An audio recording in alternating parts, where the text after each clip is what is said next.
Spark made sense in 2015. In 2026, for most data engineering jobs, DuckDB just embarrasses it. We swapped one team's nightly pipeline last quarter. 10 times faster, 13 times cheaper. Real numbers today. I am Vera, 17 years in data and AI, distilled.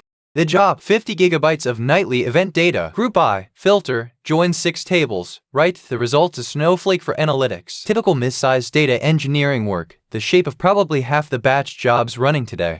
What we had on Spark, a 4-node EMR cluster, $400 a month, 12 minutes per run, plus the operational tax, EMR config, IAM policies, S3 permissions, monitoring, OOM, debugging, lost workers, retry logic. It worked, it was just heavy. What we switched to, 1 VM, M5.X large, $30 a month, 80 seconds per run. Setup, pip install DuckDB. Done. No drivers, no executors, no shuffle config. Crashes are loud and local. You read the stack trace and fix it.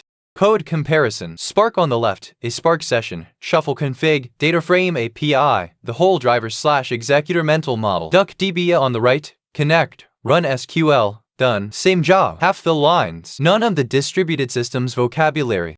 When does Spark still win? 4 cases. Data over a terabyte per job. You genuinely need distributed shuffle. You already pay for Databricks and have the team. Or you're doing streaming. Everything else, DuckDB wins. If your data fits on one beefy VM, you don't need a cluster.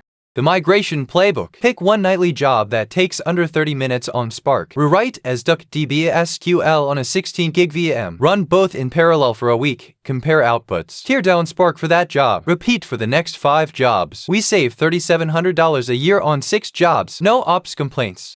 Subscribe to Data and I with Verath. Tomorrow, the window function frame clause that nobody uses.